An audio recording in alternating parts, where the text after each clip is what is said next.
joining us for People Matters and Pearson Talent Lens webinar on anchoring leadership transformation to talent readiness grid, making every talent count in your organization. I am Akanksha from People Matters to take you through the agenda for today's webinar. We have the privilege of Saurabh Singh, Head Talent Lens Consulting India, Pearson Talent Lens Consulting India, and Urmi Das Gupta, Product Development Leader, Pearson Talent Lens Consulting India. First of all, I would like to give you a brief on today's webinar. This webinar will focus on leadership transformation and will give you a holistic approach to leadership development. Broadly, it will be discussed on strategic alignment of your current talent pool and future needs of the organization, building objectivity and transparency in career management decisions, importance of having a talent readiness grid, addressing your organization's L&D challenges, measuring impact and efficiency for your leadership transformation program, and last but not the least, what's in it for the top management and business leaders. We have an exciting today for you in this webinar. So before that, I just want to give this little brief about today's speaker. Saurabh comes from an extensive professional experience in investment and consulting industry since the inception of his career. His expertise lies in designing and developing solutions in the talent management. His professional experience includes the design, development, and delivery of consulting assignments in the domain of competency mapping, leadership development, assessment, development, etc. Urmi is a human capital consultant with in-depth experience in talent management and leadership transformation. Her expertise lies in conceptualizing, creating, and delivering end-to-end solutions and measure for strategic HR requirements in organizations.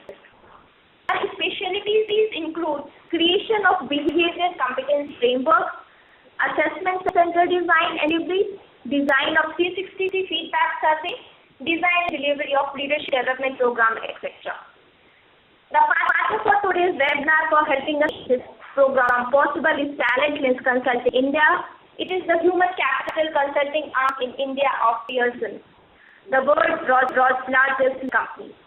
Its aim is to create the most comprehensive learning approach to leadership development at various stages of employee life cycle. Anchored to a talent and distribution map and based on the diagnostic transformation impact framework for measuring transformational learning outcomes.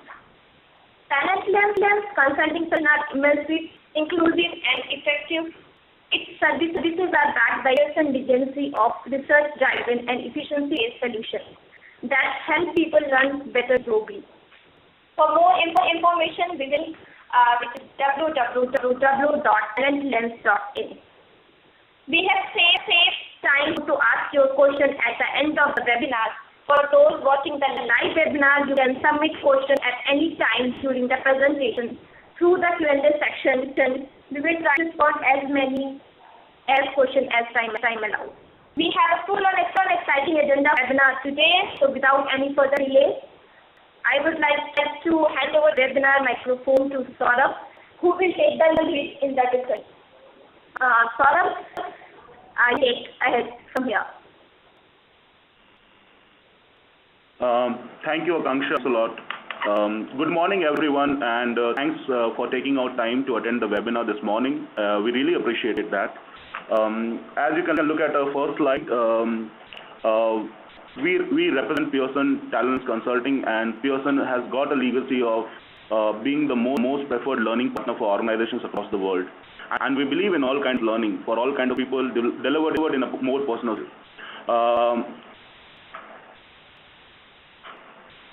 The objective of today's webinar is to basically understand what are the leadership transformation practices that we believe in, and which are the growing and future trends on the basis of which we have launched a program called Vantage.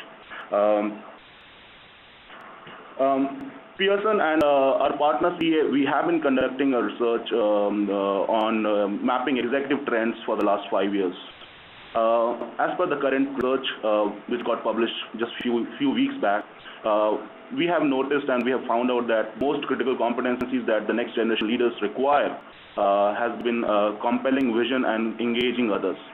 Now, while having said that, if you look at the slide, more than 35.7% respondents who attended our research claim that creating a compelling vision and transforming that vision into reality and communicating the same to your customers and to your clients is the most important skill that the people have or people should have.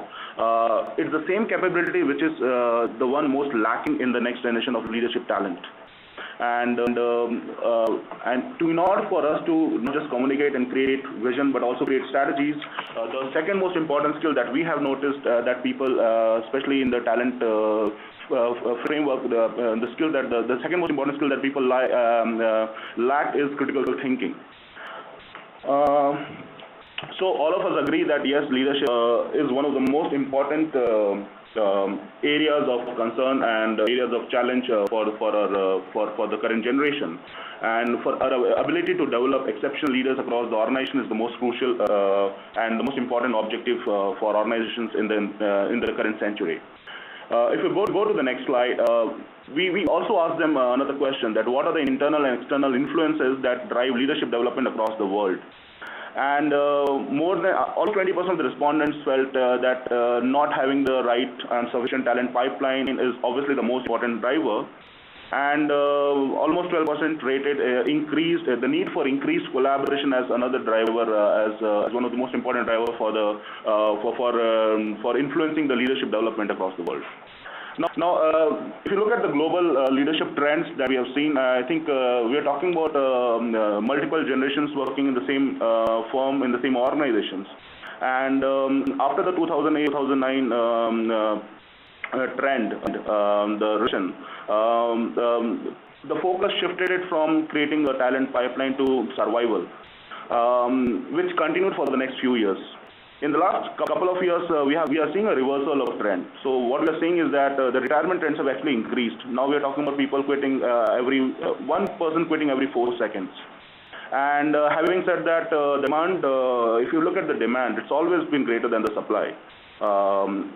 And these things have actually created a huge vacuum in terms of where we want to go and what kind of talent pool and leadership capability we have within the system, and what we are actually acquiring from the market. So the next set of thought-provoking questions that we had asked our respondents was, do you feel that the leadership talent pipeline is stronger, it's the same, or it's weaker than what you had seen 2 years ago? And alarmingly, more than 2/3 of them claim that yes, it's been the same, or it has actually gone weaker. Although the point to note is that the investment on succession planning and talent development has not stopped as yet. Yeah, so it has remained the same. They have put in the same kind of effort that was required to ramp up the talent pipeline. However, they have not seen the same result. So what we are looking at is an alarmingly limited inflow of leadership pipeline, and that is leading to leadership shortage. We asked them that what are the methodologies that you feel when it comes to leadership development. And the response that we was almost 35.9% of the respondents felt that developmental assignments which are backed on action learning and backed on in-house projects, typically in the range of 6 to 9 months, would be the drivers for leadership development. And almost 29.7% felt that having the right structure and right process when it comes to assessment and development centers would also be a very crucial factor. While 28.99% claim that external executive coaching would be a very, very important driver for leadership development.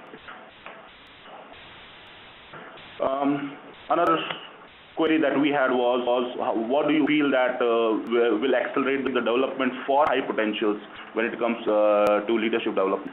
And again, if you look at the data, almost 52% felt that that the projects backed on action learning and backed on developmental job assignments.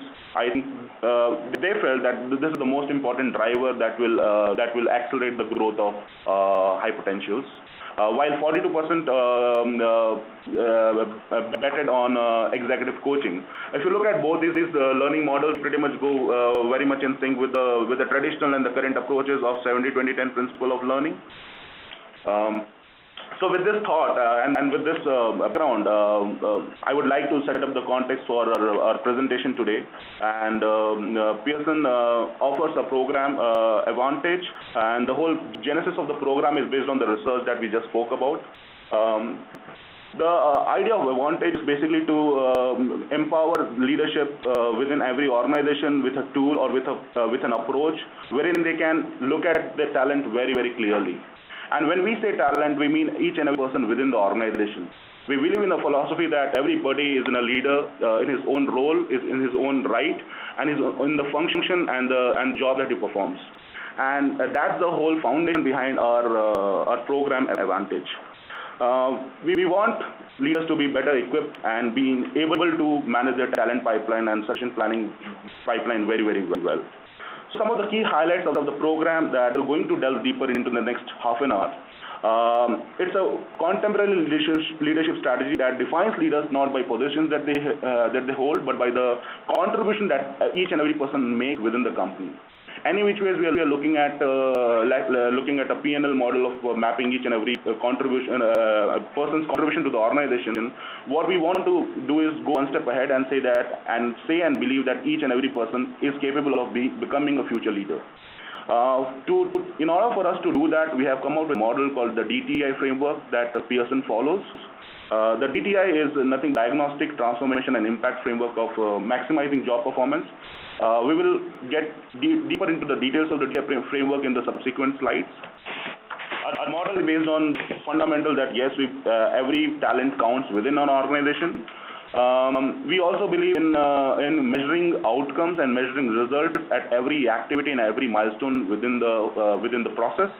And the most important thing is the learner's engagement, because ultimately we are placing individual at the center of the whole activity, and we believe in expediting the person's engagement so that we can maximize the results and we can showcase to the management and to the corporate that yes, it was an investment well spent.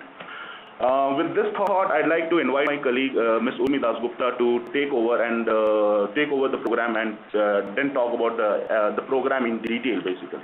Yeah. Thank you, everyone. I'll come back again. Yeah. Good morning, everyone, and thank you so much, Saurabh, for setting up the context for our leadership transformation program offering. Now, let us get into the details of this program that we're going to present.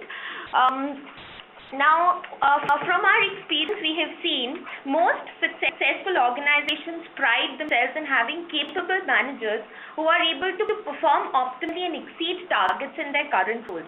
But what they find extremely difficult and challenging is to help these managers transition and get into the skin of confident and courageous leaders who dare to dream and carve the organization's destiny and are able to take calculated risks to actually convert this dream into a reality.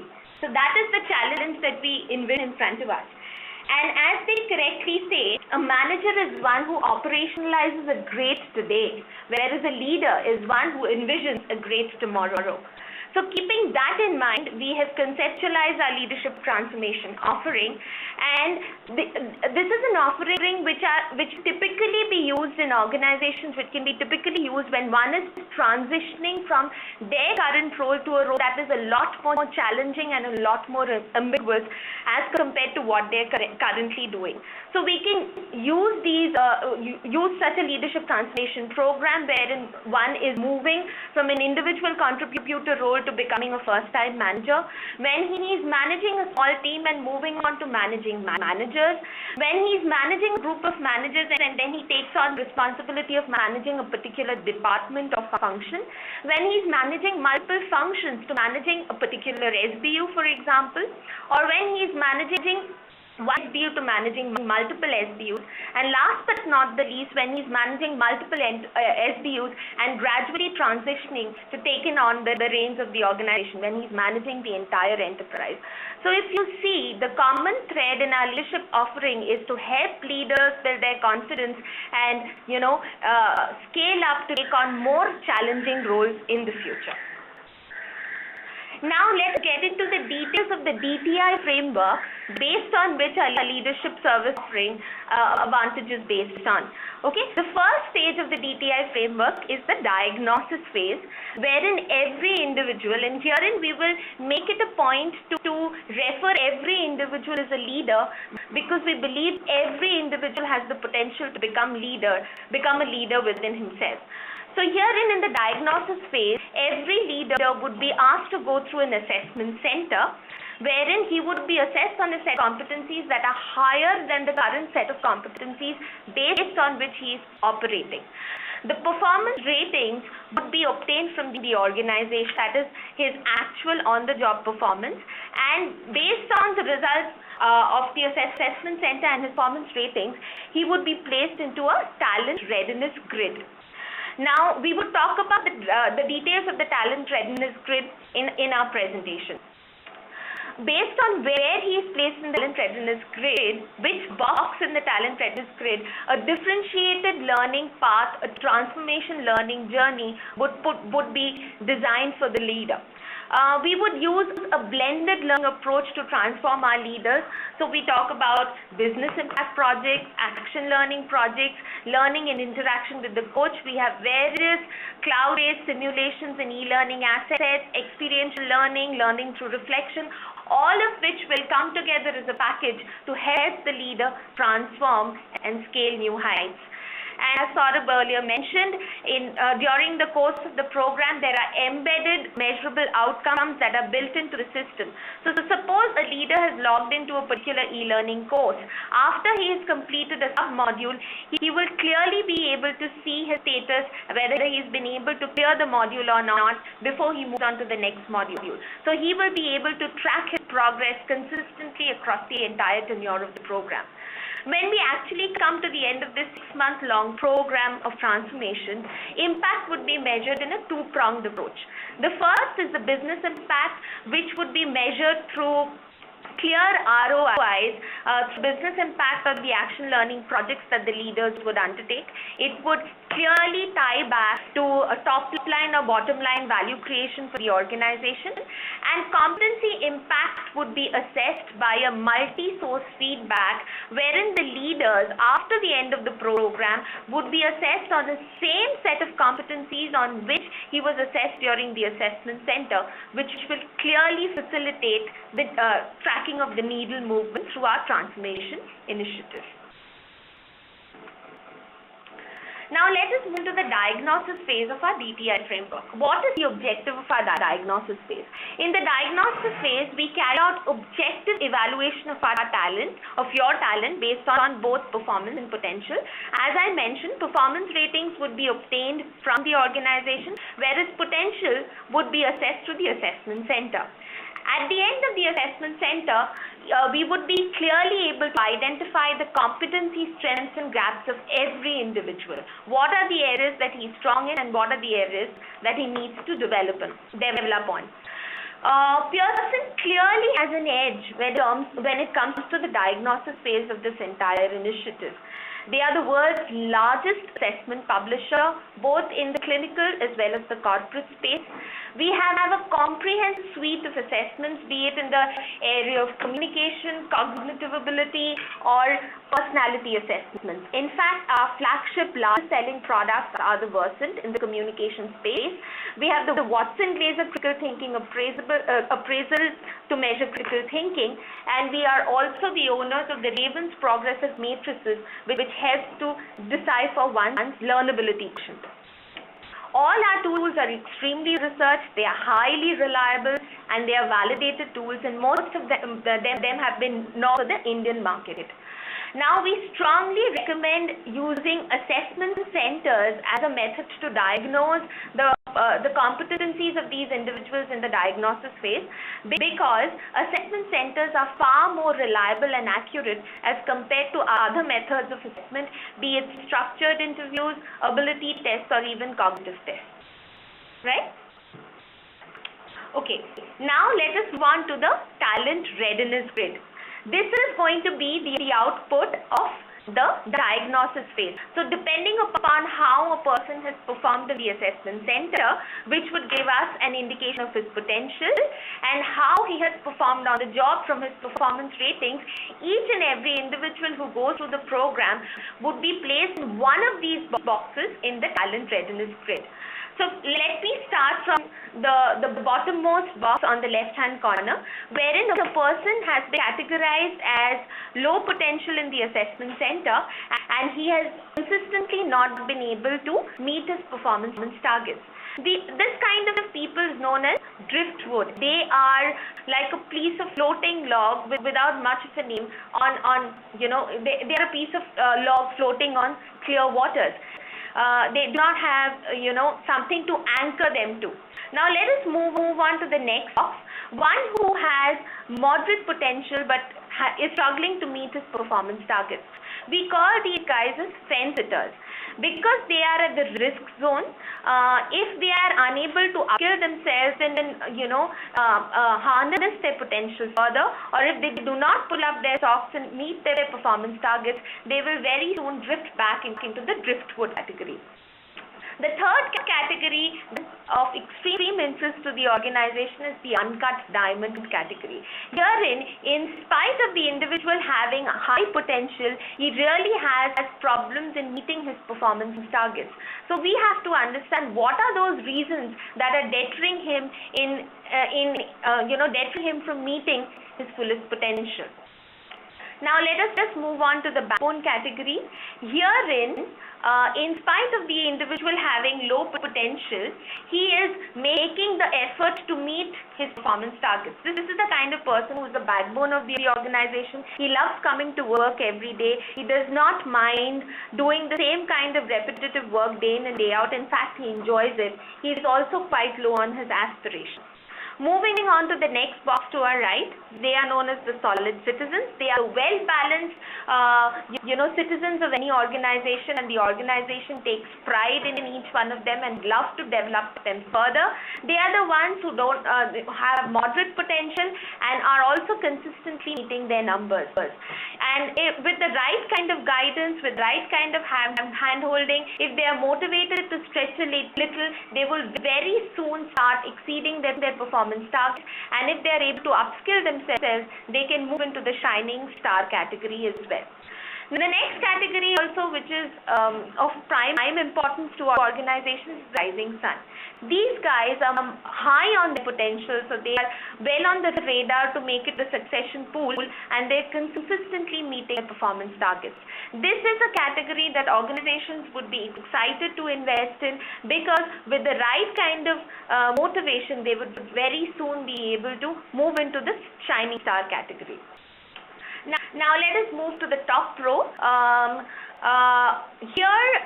Individuals, in spite of having low potential, are going beyond their capability and consistently exceeding performance numbers. This is actually something that the organization should be quite excited about.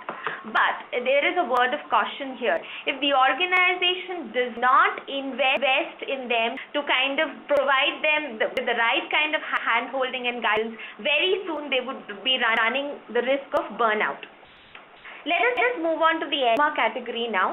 In the enigma category, the person is exceeding his performance and he is qualified as moderate potential. So he is the ideal candidate to very soon move into the shining star category. And the shining star are prides of any organization. They are the ones who actually, take on the leadership and fill the succession pipeline, are not only high on their potential, but they're consistently exceeding the performance numbers. So this is the talent readiness phase that would be given as an output from the diagnosis phase. Now let us look at the various solutions, the transformational solutions based on each of these talent clusters. Now there are 9 boxes, but we have categorized them into 3 broad clusters. So if you look at the first cluster, it is the shining star cluster, where most of the individuals are either high or moderate on their potential and have been consistently meeting their performance targets. For them, we have something known as a business impact project, wherein they would be identifying a particular opportunity for transformation within their SBU, and they would translate that into a business impact project, which would be clearly tied back into top line or bottom line gain for the organization. And throughout the process of the project, he would be supported by a business coach who will help bring about a mindset change in that individual. The next cluster that we talk about is the solid citizens cluster. Herein, the individuals are meeting the performance numbers, and they are categorized as having, moderate or low potential. Herein also, if the organization invests in them, they will be very soon motivated to move into the star performing cluster. For them, what we recommend is upskilling through cloud-based and simulation-based learning. So before these individuals are actually deputed into more challenging roles, we would be giving them an opportunity to, see how conversant they are or how ready they are to take on these challenging roles by business games and simulations, wherein they would be trying their hand at solving real-life corporate business and people-oriented challenges. This would actually help them more prepare them better equip them to move on to more challenging roles in the future. The third cluster that we could talk about is the uncut diamond cluster. This is actually an area of concern for every organization, because in spite of having the potential, what are the deterrents because of which they are not being able to perform to their optimum? There could be multiple reasons for this. One could be differences and undercurrents between the manager and the employee. The other could be differences between the team members themselves. The other could be a role mismatch, not being aligned to the current role based on the person's competencies and skill sets. There could be multiple reasons. There could be a culture misfit between the organization and the individual himself. So it's very important for us to figure out what those reasons are. And the transformation approach that Pearson recommends for this cluster is cloud-based simulation learning, where they can learn at their own pace. We would also suggest group coaching, wherein the coach comes in and talks together with the manager and the employee to build a bridge between them, to create trust between the manager and the employee so differences are sorted out. And they would be deputed in team projects, which are known as action learning projects, wherein these action learning projects, to the business impact projects, would be tied back to clear top line and bottom line goals, and it would be very easy to assess the impact of these projects at the end of the program. Moving on to transformation phase, I've already discussed that in detail in my previous slide. But just to recapitulate, the talent cluster has a unique and homogeneous approach to transformation. Every talent cluster has a homogeneous approach in which the leaders within that cluster would be transformed. Irrespective of whichever cluster a leader belongs to, we would be conducting, or we conduct a talent review discussion with every leader in order to understand his career and growth aspirations, so as to enable organizations to make the right career decisions for every employee and to ensure that every talent counts. Our top learning approaches in transformation path would be business impact projects coupled with business coach for the star performing cluster, group coaching for the uncut diamond cluster, cloud-based e-learning applications across clusters, simulation cum experiential learning, action learning programs or projects for the uncut diamond cluster. We would also be providing valuable action tips on how to transform these learning into real time, which will actually help the leaders learn and perform better. We've also seen, as per the EDA surveys, that critical thinking is an essential ingredient for successful job performance. So Pearson recommends that all leaders who go through the leadership transformation program, irrespective of the cluster they belong to, go through the critical thinking e-learning asset that Pearson owns. Now let us take a particular cluster for example and see how the transformation journey would pan out for that cluster. We have taken the star performer cluster as an example to basically show how it will pan out for each one of you. Now herein each leader would be responsible for taking up a business impact project. Now many of you might be wondering what exactly is a business impact project. It is a project that addresses current and future business challenges, both people as well as business challenges, which if not addressed can pose significant risks in the future. So through the business impact project, we are providing a platform to the leaders to identify those areas of opportunity and do something to change that, to mend it. These business impacts peg into a wide range of business functions, business issues, and they can be applied across departments and functions within the organization.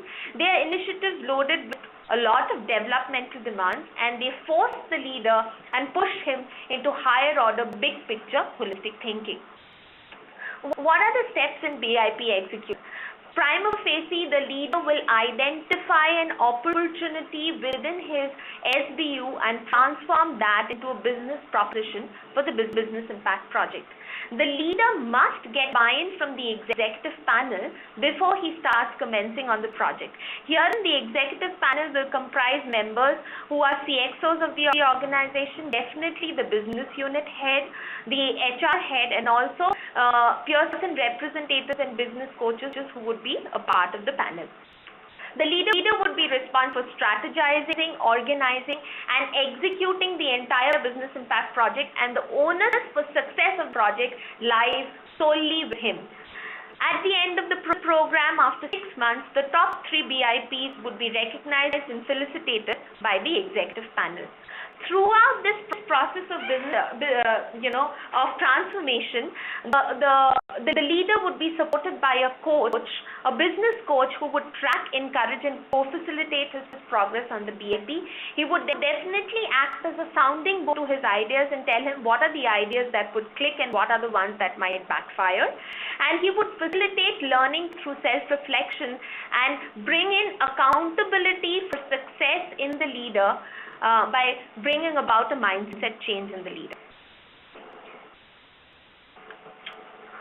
Now we are moving on to the advantage of web-based simulated learning, because most of the content that we have is web-based. It is cloud-based, it is convenient, leaders can log in at their own pace and time.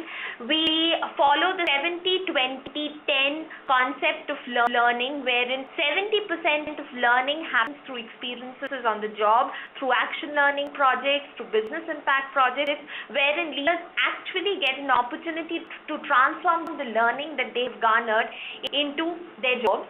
20% learning happens through informal sessions, interaction with peers and coaches through their projects, and 10% happens through traditional learning methods. Our approaches, web-based learning, are purely based on gamification and simulations, wherein we would, replicate real-life situations, and they would be asked to play business games. The entire process of gamification is based on the RPM concept, which is rewards progress measurement. So as a leader goes through various sub-modules within the course, once he completes a sub-module, he'll be given certain points. Once he completes a module, he would be getting a badge. So the concept is so designed that it builds in high learner engagement, and the leader would be compelled to be immersed in the content and would be really excited in going through the path of transformation. We believe in learning on the go. Leaders can log in any time to access the content. There is no time per se which is mandated for them to do the content. Learning happens in real time, and our productivity tools are such, translates into real-time performance on the job, and learning happens based on one's own pace.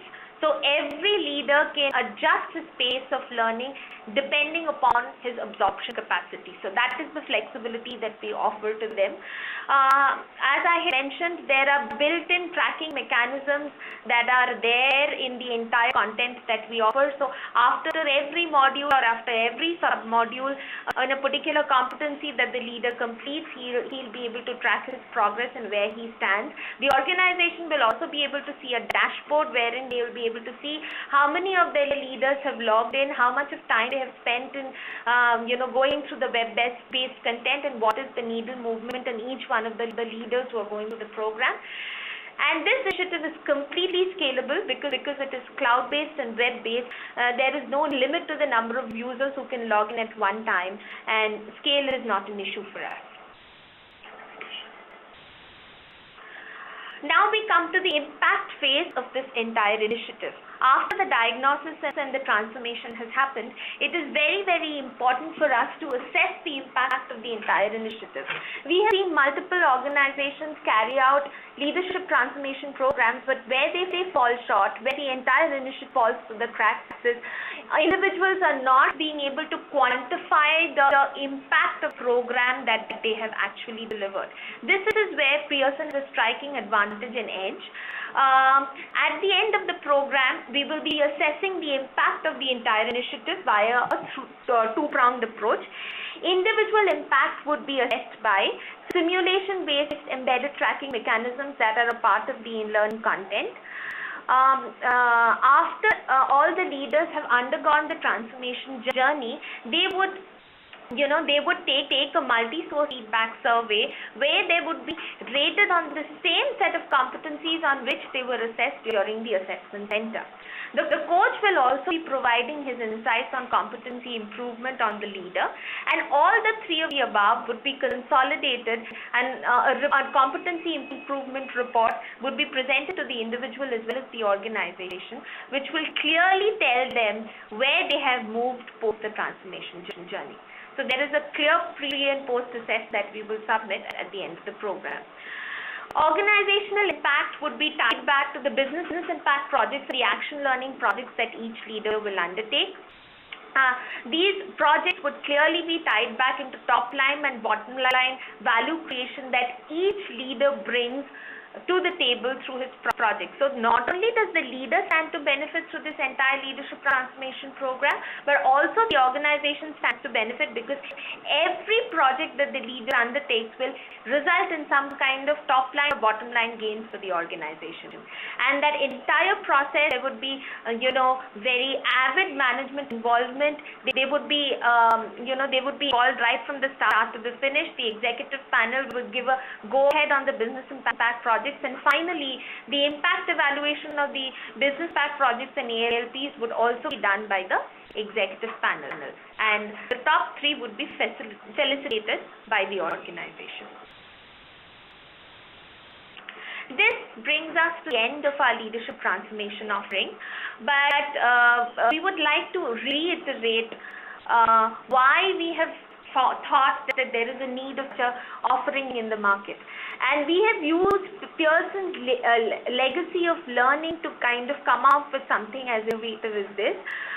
Pearson is the largest learning and assessment company in the world, and we believe in all kinds of learning, and through such a program, not only the leaders will learn about themselves, but the organization will also be able to gain a very, very objective and transparent information about where their talent currently stands and where they need to go in order to survive and thrive in the future. There are results-based outcomes built in at every stage. So whether you talk about the diagnose, the transform, or the impact phase, we can show you outcomes at the end of every phase. Pearson has the end-to-end delivery capability to deliver the leadership transformation initiative across all the three phases, be it the coaches, be it the web learning content, be it the projects that we mandate. Pearson stands for quality, and we always do recommend the best-in-class solutions for people. Pearson has complete accountability of the entire program across phases, and we believe in efficacy and ownership in everything that we do. So we build in objectivity and transparency at every stage of the program. So the organization gets a very, very clear idea as to where their talent stands as per the talent readiness grid, where they stand, and how many of them have been able to transform through the transform phase. And in the impact phase, transparency and objectivity is built in, because every project would be evaluated on its merit and felicitated accordingly. This brings us to the end of this overall webinar. Now we would be happy to take in any questions that you might be having for Saurabh and me. Thank you, Urmi and for wonderful insight on the topic. And we have a lot of questions on this particular topic. I am sure you have that with you, so you can take it one by one. Thank you, Akanksha, and thanks, Urmi, for a wonderful session. We have few questions for us. We will alternate between the questions. Let me start by myself. Mr. Sanjay Jha, Mumbai. So we have a question. You have mentioned about e-learning as a part of your offering. How well has it worked in organizations? The whole concept e-learning and web-based learning and cloud-based learning is to create an increased learner engagement.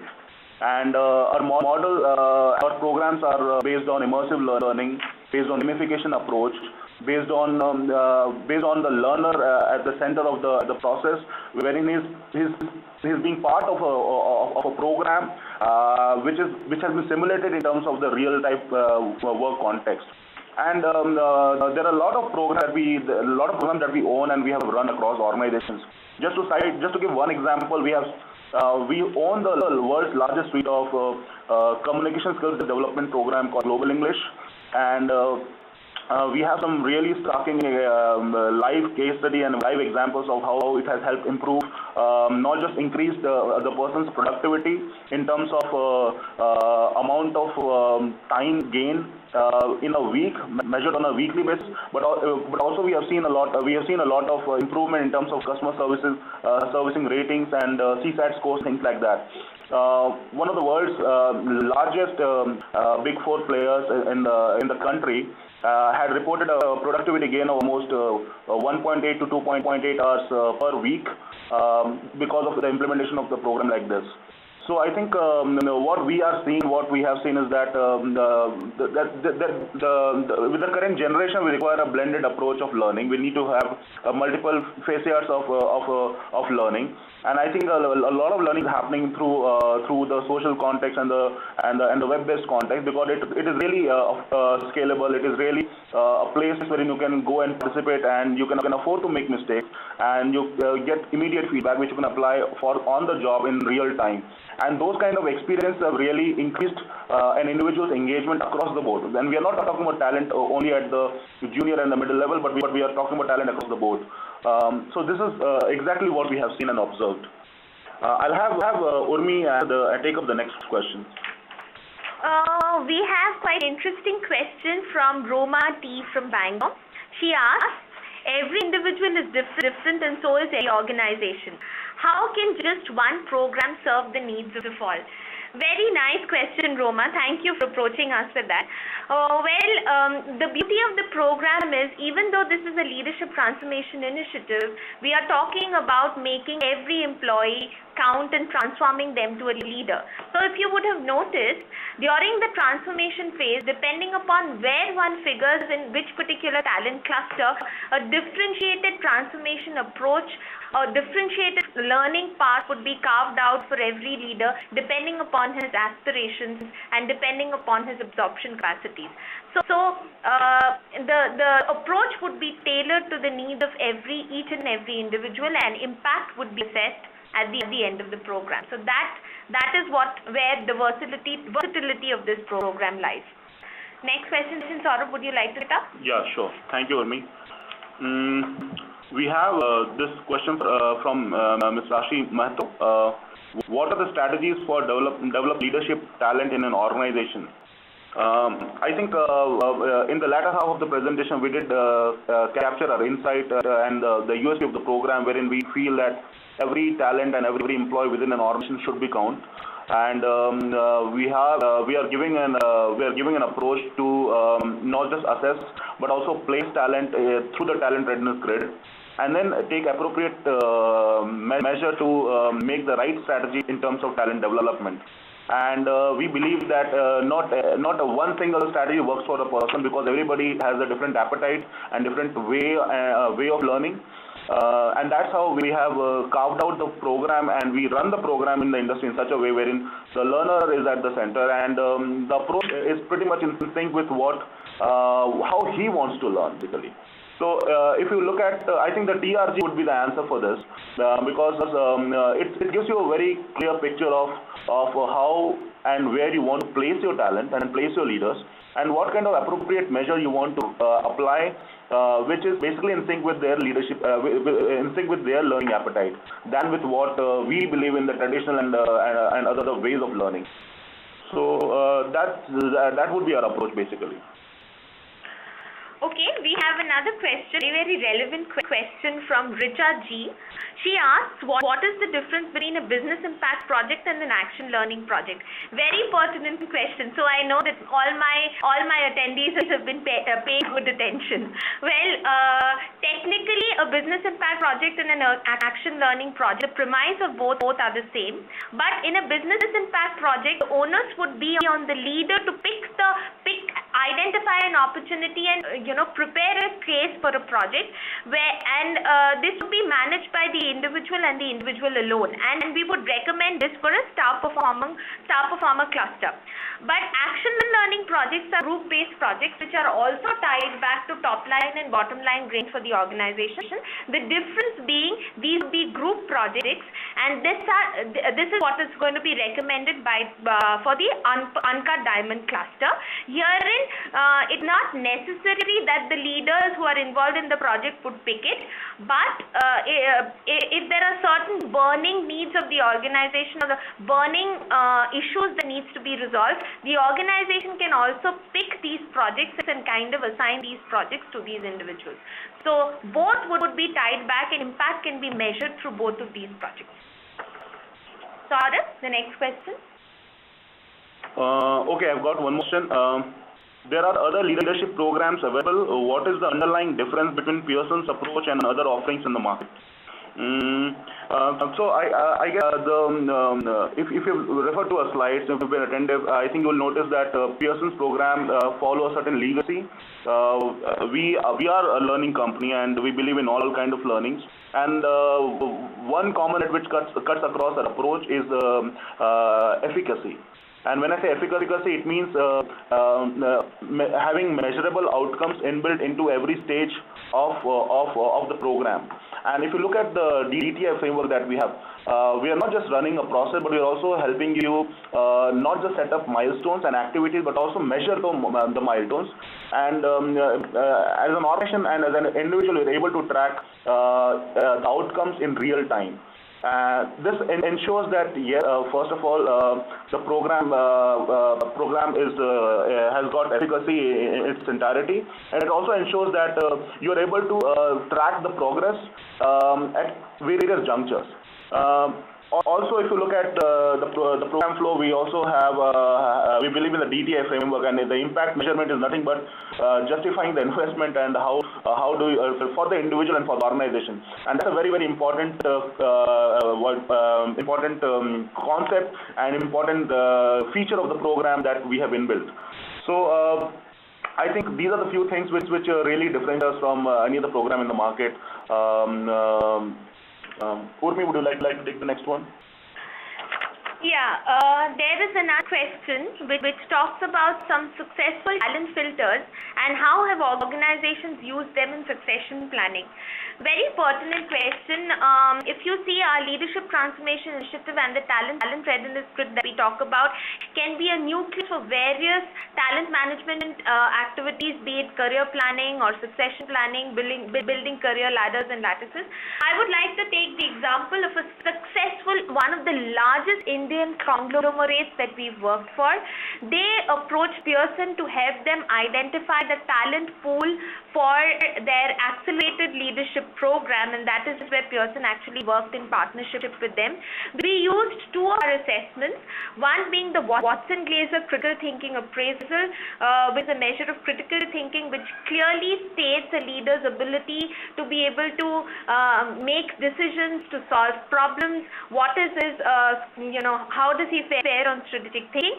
And we use this in conjunction with another test which is known as the Raven's progressive matrices, the advanced progressive matrices, which clearly gives an indication on the leader's ability to be able to deal with novel, complex and ambiguous situations. So we use both of these tests in conjunction. We determined a cutoff and we helped the organization determine those people from within their high pot pool who will make it to their ALE.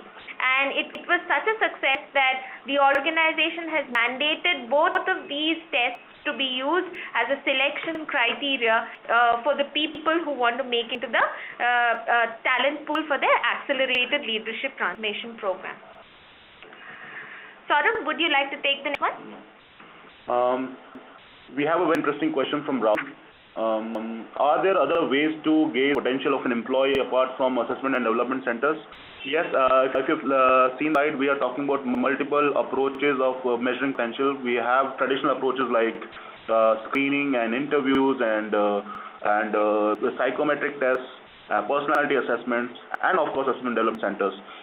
But I think we have to look at what has worked, look at it from a different point of view, because today we are living in a very, very dynamic world, and I think even the things and the approaches that have worked in the past need not work in trend and the future. And we are talking about very, very critical skills which can really transform an individual and expedite his performance in the 21st century. And some of these skills, for example, could be critical thinking and the need for collaboration, something that we also found out from the research.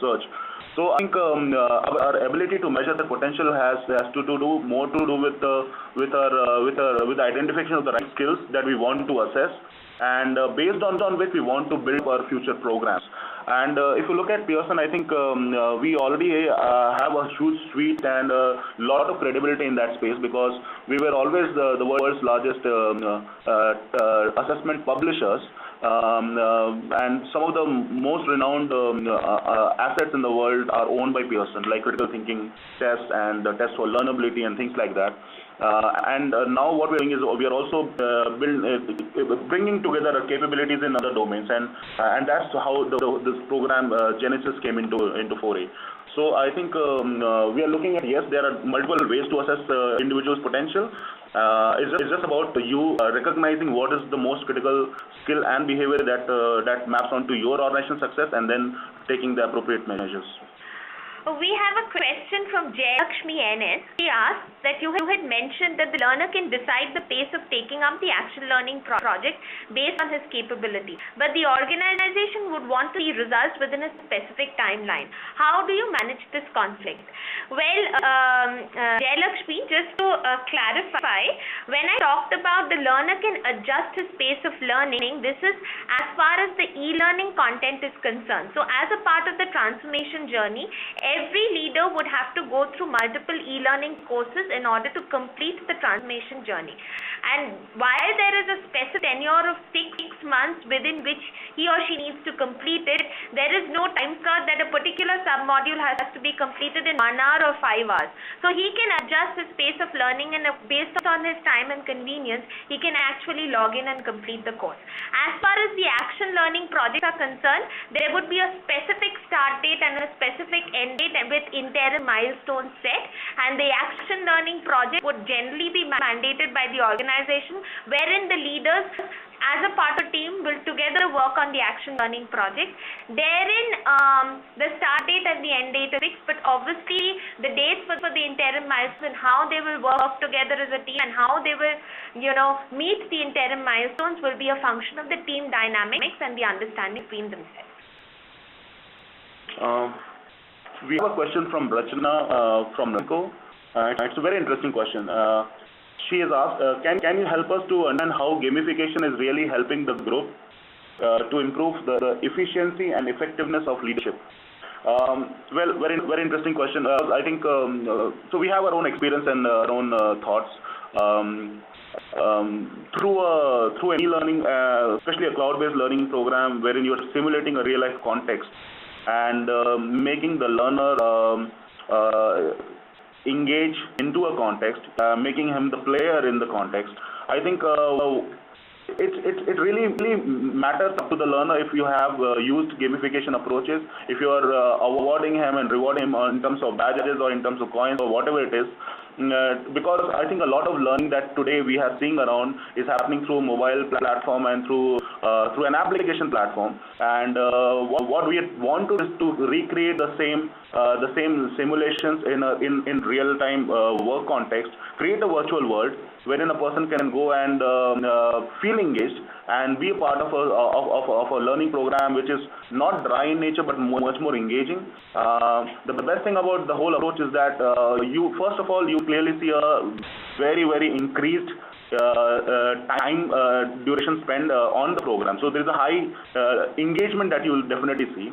And because of the engagement, the second most important thing that you will be able to do is to, because you have created a virtual world, use a real context, you'll be able to not just minimize risk, but also able to find out how quickly or how quickly a person is able to adapt and practice and then perform in a virtual world. Because based on the data and based on the outcome that you are going to observe in the next few weeks, you'll be able to take a very judicious and a justified call on how do you want to expose him to the real world. And if you look at the talent readiness grid, if you have observed the grid,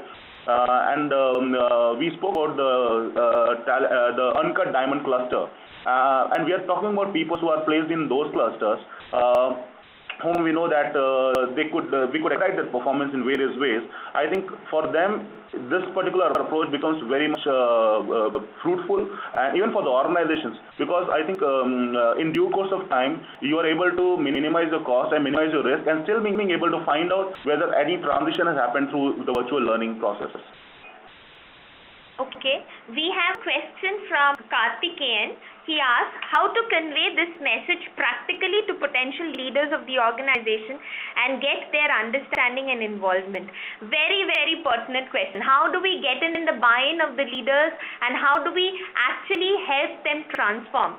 The first point being, we are building in objectivity and transparency at every step of the process, Karthik. If you see in the diagnosis phase, when a leader is placed in the TRG, it is as objective as it can get, because we are placing him based on how he has performed on the job, and we are assessing him on potential on a high level of competency, which clearly tells any organization how capable or how likely an individual is to succeed in taking up complex roles in the future. So if you can nail in this point with your leaders, you will automatically be able to tell them where they stand as compared to others and fuel their need, bring about the transformation in them. Also, if they are able to say through the business impact projects and the action learning projects, they are able to make a substantial difference to the organization by bringing about a top line or bottom line growth, which they otherwise might not have gotten an opportunity to, they would be all the more motivated to kind of rise up to the challenge and perform accordingly. And throughout the entire process, we would be having a coach who would be able to channelize the energy of these leaders in the correct direction and help convince them to perform and to rise up to the challenge and to succeed irrespective of all odds by bringing about a mindset change. We do have a lot of questions which I will we want to address, but I think the time is already cost. So what we are going to do is we are going to record each and every question separately, and we'll reach out to the People Matters team. We'll find out the email IDs, and we'll send out our individual response back to all the queries as early as possible. So that's a commitment from our end. Akanksha, would you like to take over from here? Yeah, sure. Thank you so much, and Urmi, for wonderful Q&A session which you have taken today. And with this, we are going to wrap up today's webinar. Once again, we want to thank today's webinar partner, Pearson Talent Lens Consulting India. Finally, our special thanks to Saurabh and Urmi for their time and invaluable information that they have shared with us today. And I would like to thank everybody in the webinar audience for participating in today's presentation. We will come back to you many more. That concludes today's webcast. Thank you so much, everyone, for joining us today. Thanks, Sitan. Hi, everyone.